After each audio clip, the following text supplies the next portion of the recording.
Indiferentismo de la secta conciliar. Vaticano II en acción, la diócesis de Nigeria construye una mezquita. Para refugiados musulmanes. Empecemos recordando la negación de divinidad de Cristo en el Islam. Sura al-Baqará escrita en Medina orden cronológico 87 de 114 suras.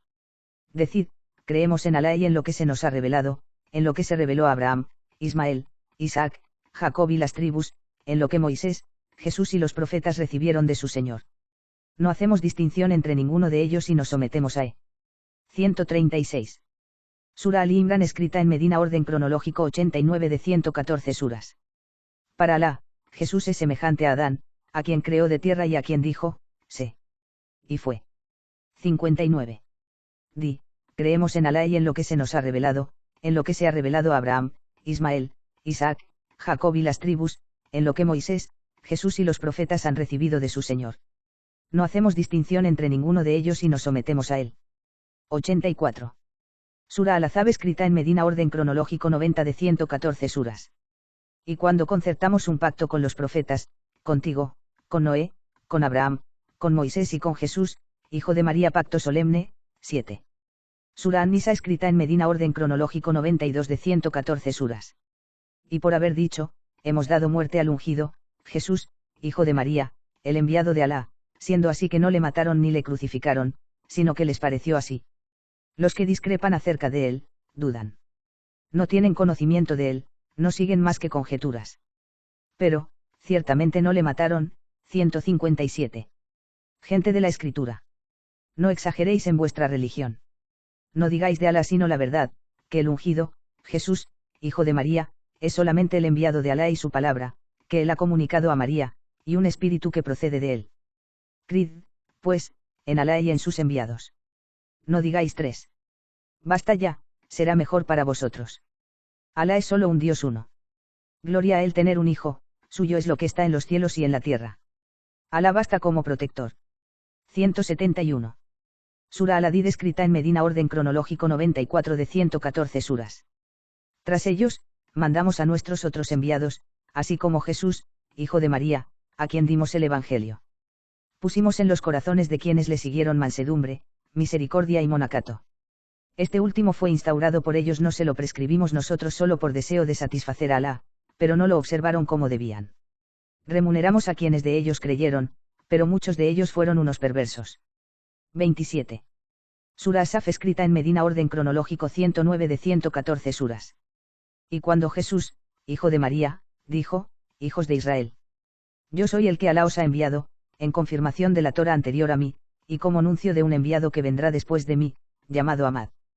Pero, cuando vino a ellos con las pruebas claras, dijeron, esto es manifiesta magia. 6. Sura Al-Maeda escrita en Medin a orden cronológico 112 de 114 suras. Y cuando dijo Alá, Jesús, hijo de María. Eres tú quien ha dicho a los hombres, tomadnos a mí y a mi madre como a dioses, además de tomar a Alá. Dijo, gloria a ti.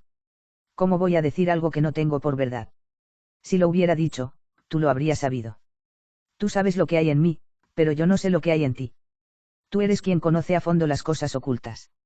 116. Vaticano II en acción, la diócesis de Nigeria construye una mezquita. Para refugiados musulmanes. El obispo Naaba Sordo de Yola frente a la mezquita que se está construyendo para los desplazados internos en Adamawa, Nigeria. Es bien sabido que los miembros de la secta del Vaticano II adoran al mismo Dios que los musulmanes. Lo dicen ellos mismos.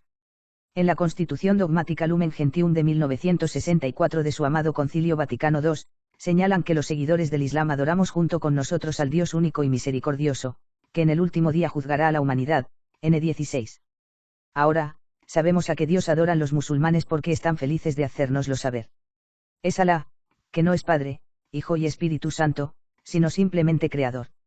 Es decir, los musulmanes rechazan explícitamente la idea de que el Creador del mundo es un Dios en 3 personas divinas.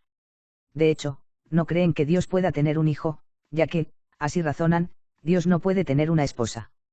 Como señala Santo Tomás de Aquino, esta objeción proviene de mentes que son carnales, y, solo pueden pensar en lo que es de carne y hueso, Razones de la fe contra las objeciones musulmanas, capítulo 3, edición alternativa, Aquino sobre las razones de nuestra fe. Antes de proceder a explicar que el modo de generación no es el mismo para todo, pero la generación se aplica a cada cosa según la forma especial de su naturaleza. Rechazar el dogma divinamente revelado de la Trinidad en favor de un creador no trinitario es algo que los seguidores de Mahoma tienen en común con los judíos apóstatas. Pero, como aclara San Juan Apóstol, quien niega la Santísima Trinidad, niega al Dios verdadero; cualquiera que niega al Hijo, no tiene al Padre. El que confiesa al Hijo, también tiene al Padre, 1 J. 2, 23. Y como el gran exégeta P. Cornelius a Lapide, 1567 a 1637, observa, el que no conoce la Trinidad no conoce la naturaleza de la deidad, y agrega que si quitas a una persona, eliminas la deidad por completo. The Great Comentario, Epístolas de San Juan, p. 117. Dado que la teología tiene consecuencias, la mala teología tendrá malas consecuencias. La mezquita diocesana de Yola. Así nos enteramos de que la diócesis de Naaba Sordo de Yola, Nigeria, ha construido una mezquita para los refugiados musulmanes de otras partes del país, los llamados desplazados internos o PDI, con el argumento de que supuestamente tienen derecho al culto de acuerdo con su conciencia, un error típico del Vaticano II introducido por primera vez por el Papa Juan XXIII, 1958 a 63, en la encíclica Pacem in Terris de 1963. Esto también debe figurar entre los derechos del ser humano, a honrar a Dios según los dictados sinceros de su propia conciencia, y por tanto el derecho a practicar su religión privada y públicamente, N14. Eso contradice la condena del Papa Pío IX en 1864 del siguiente error: todo hombre es libre de abrazar y profesar esa religión que, guiado por la luz de la razón, considerará verdadera. Programa de errores, N15. En una entrevista, el ordinario de Yola, BP. Stephen Dami Mamza, explicó. ¿Y si pudiéramos construir casas para todos, los desplazados internos, y también construir una iglesia para los cristianos entre ellos? Entonces es solo una cuestión de justicia y equidad que también proporcionemos un espacio de adoración para los pocos musulmanes. Entre ellos, hay entre 10 y 12 familias musulmanas en el campo. Simplemente sentí que, dado que no dejamos fuera a los musulmanes mientras proporcionamos comida a los cristianos o dejamos fuera a los musulmanes mientras construimos casas para los cristianos, es solo que también construimos una mezquita para los musulmanes como construimos una iglesia para los musulmanes cristianos. La gente incluso pregunta, ¿por qué debería usted, un cristiano, construir una mezquita? Y mi respuesta a ellos es que, soy cristiano, pastor, obispo y sacerdote, no debería negarle a nadie su derecho a la adoración. Citado en Indi Livinus, porque la Iglesia Católica de Yola construyó una mezquita para desplazados internos musulmanes, obispo Mamza, Punch, 11 de abril de 2021. El razonamiento aquí es típico de un Naaba sordo. Mamza piensa que es solo una cuestión de justicia y equidad que los musulmanes tengan su propio lugar donde puedan practicar su derecho a la adoración. Pero eso es falso. Mamza razona de esta manera porque, como adherente al Vaticano II, no distingue la verdadera religión de las falsas religiones, la verdadera adoración a Dios de la falsa adoración. Esa distinción ha sido eclipsada por completo por la secta del Vaticano II porque ya no comienzan con Dios y sus derechos, sino con el hombre y sus supuestos derechos. Con justicia se lamentó el Papa León XIII, 1878 a 1903, 58 años antes de que Juan XXIII usurpara la cátedra de San Pedro. El mundo ha oído bastante de los llamados derechos del hombre. Que escuche algo de los derechos de Dios, encíclica Tamet Si Futura, N13. El derecho de Dios a ser adorado verdaderamente versus el derecho del hombre a la libertad religiosa. Debido a que Dios tiene derecho a ser adorado verdaderamente, el hombre no tiene, y no puede, el derecho a adorar falsamente. Siendo esto así, no hay ninguna injusticia involucrada en negarse a construir un lugar de culto falso para los musulmanes, o para los miembros de cualquier otra religión falsa. La adoración falsa deshonra a Dios y es detestada por él. Por supuesto que Dios toma en consideración las disposiciones subjetivas y la buena fe de aquellos individuos que se dedican a la adoración falsa por error, es decir, aquellos que creen sinceramente que esta adoración falsa es su deber hacia Dios y su intención de honrarlo. Sin embargo, tales factores subjetivos son irrelevantes con respecto a la realidad objetiva de que el culto es falso y objetivamente repulsivo para Dios. Esto se enseña en los manuales de teología moral de la Iglesia Católica anteriores al Vaticano II, como los siguientes. La adoración falsa se opone a la verdad de la religión, PIJ.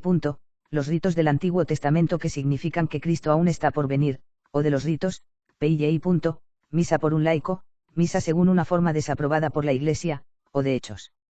Por ejemplo, revelaciones ficticias, éxtasis, misticismo, milagros, confidencias, o de moral, por ejemplo, sacrificios humanos, alabanzas a Dios acompañadas de palabras o música lascivas, etc. La adoración falsa es por su naturaleza un pecado grave, es un grave insulto a Dios porque le ofrece la deshonra como honor, y también es gravemente perjudicial para el hombre porque desacredita con su falsedad el nombre de la religión. Rev. Iona M.C. Hugi Rev. Charles J. Callan, Moralcia al-Allí, volumen 2, Nueva York, N.Y., Joseph F. Wagner, 1958, NN. 2274, A, 2275, A. Disponible en línea aquí.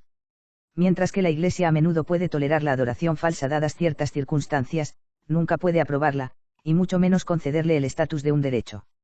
En su Manual de Teología Dogmática, el gran teólogo dominicano P. Adolf Tanqueray, 1854 a 1932, afirma sucintamente.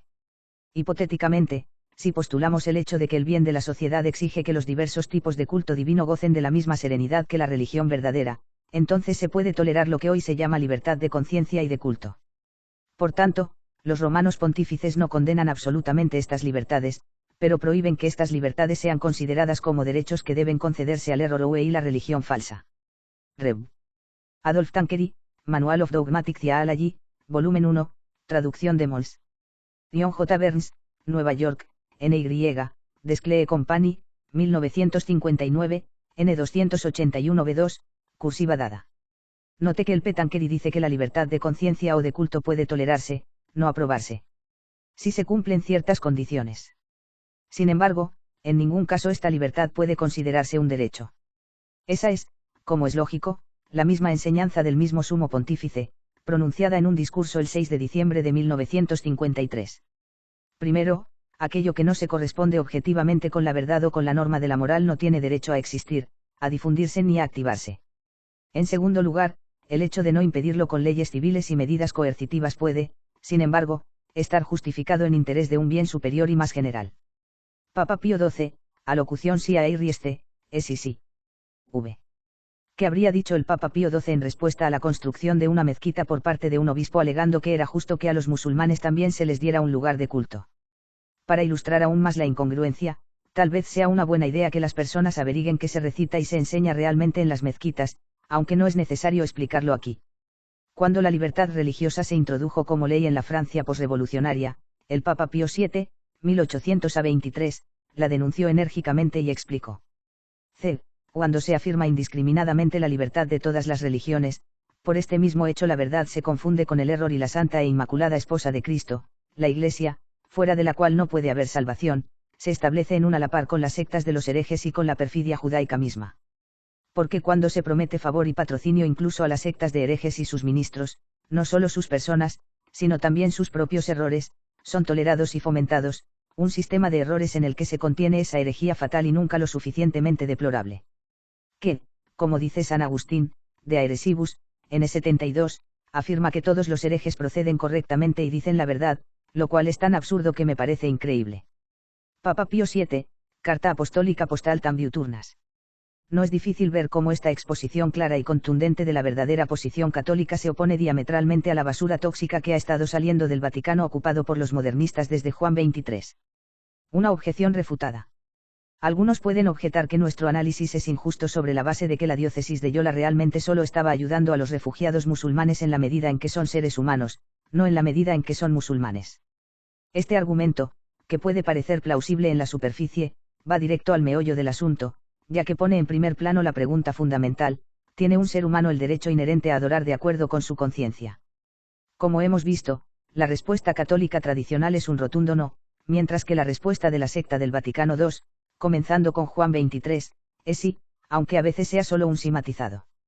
Por tanto, la objeción asume que la doctrina del Vaticano II es correcta. Sin embargo, dado que este es el tema en disputa, no puede asumirse sin cometer la falacia de dar por sentado la cuestión. Ciertamente, los refugiados musulmanes deben recibir ayuda en sus necesidades temporales. Ellos, como las personas de cualquier otra religión o sin religión, deben ser asistidos con las necesidades humanas de las que carecen, como comida, vestido y refugio, cf. Mt 25, 31 a 46.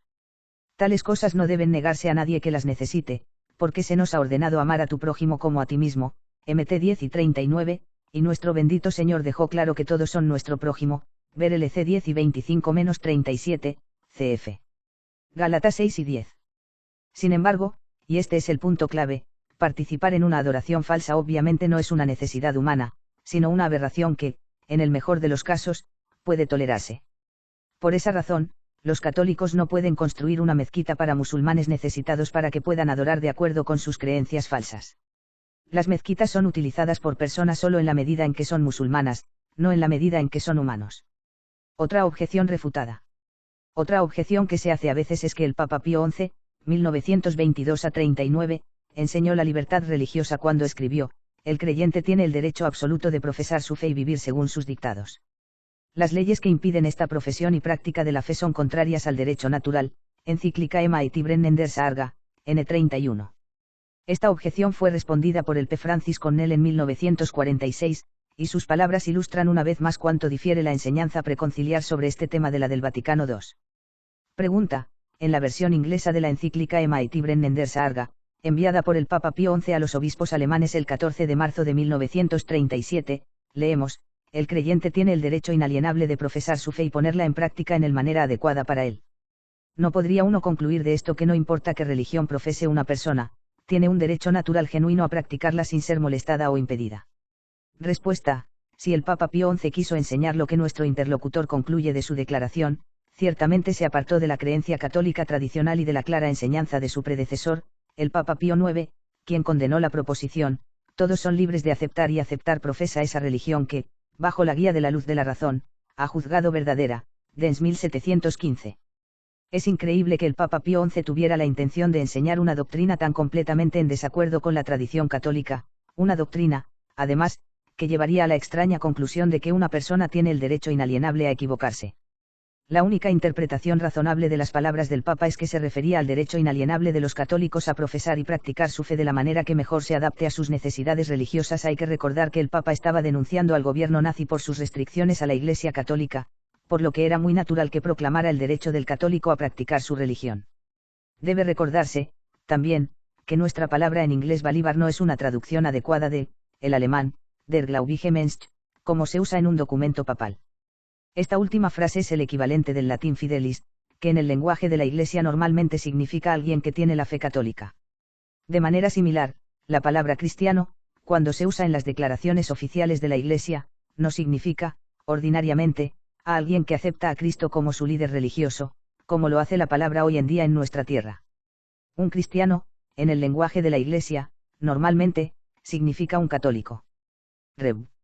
Francis J. Cornell, el Papa Pío XI y la libertad religiosa, American Ecclesiastical Review CXV, N2, agosto de 1946, p. 139, cursiva dada, subrayado agregado. Reimpreso con modificaciones menores en Father Cornell Answers Moral Preguntas, editado por el Rev. Eugene K. Whitesell, Washington, D.C., Prensa de la Universidad Católica de América, 1959, páginas 2-3. Así se ve el gran contraste que existe entre lo que los papas preconciliares, verdaderos, y los papas desde Juan XXIII enseñaron sobre este tema. La primera es la verdadera posición católica romana, la segunda la falsificación pseudocatólica. Contradicción y desarrollo. Algunos autores del Nahava Sordo admiten libremente, de hecho, que las posiciones están en contradicción entre sí, lo que significa que si uno tiene razón, el otro debe estar equivocado. Por ejemplo, Joseph M. Witte escribe sobre la disputa sobre este mismo tema entre el ortodoxo Mons. Joseph Clifford Fenton, 1906-69, quien recibió la medalla pontificia Pro Ecclesia et Pontifice en 1954, y su oponente jesuita, el John Courtney Mary, 1904-67, quien fue silenciado por sus superiores por este mismo error. La controversia más importante, de Fenton, fue con el teólogo jesuita John Courtney Mary sobre la interpretación poco ortodoxa de este último de la enseñanza de la Iglesia sobre las relaciones entre la Iglesia y el Estado. La opinión disidente de Mary fue adoptada en la Declaración de Libertad Religiosa, Dignitatis Humanae, en el Concilio Vaticano II en 1964, y las posiciones de Fenton han sido eclipsadas. Joseph M. Witte, The Dias as an Seminary in the United States, A History from the 1780s to the Present, Notre Dame, in The University of Notre Dame Press, 1989, p. 333, subrayado agregado. Nótese bien, la posición que fue rechazada como poco ortodoxa durante el pontificado del Papa Pío XII, 1939-58, se convirtió en la doctrina del supuesto concilio ecuménico unos años más tarde. Y la verdadera enseñanza católica fue eclipsada, reducida al estado de posiciones de Fenton. P. El propio comentario introductorio de Meri sobre la Declaración del Vaticano II, que fue promulgado en 1965, no en el 64, como dice erróneamente Witte, es revelador, ya que reconoce implícitamente la ruptura con la enseñanza anterior cuando dice, el curso del desarrollo entre los Iabus Oferars, 1864, y Dignitatis Humanae Parsouni, 1965, aún deben ser explicados por los teólogos, en Walter M. Abad, ed. The Documents of Vatican II, Nueva York, N.Y., Guild Press, 1966, p. 673. En efecto. De hecho, queda por explicar hasta el día de hoy. Cuando en octubre de 1985 ABP.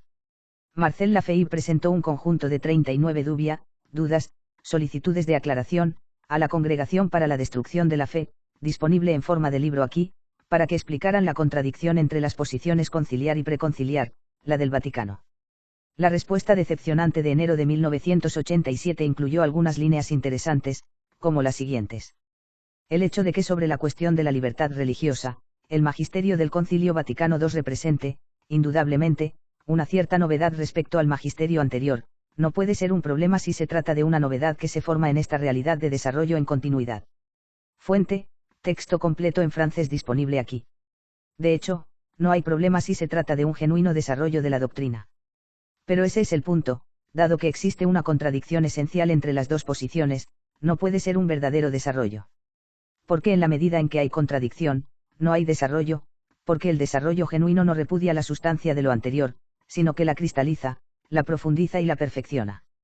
En este artículo hemos visto que las diferencias entre la posición católica tradicional y la del Naaba Sordo sobre la libertad religiosa no son meramente académicas. No son una mera cuestión teórica de detalles o matices sin efecto práctico. Por el contrario, algunas diferencias muy prácticas resultan de estas dos teologías muy divergentes, por ejemplo, la diferencia entre construir una mezquita o no construirla.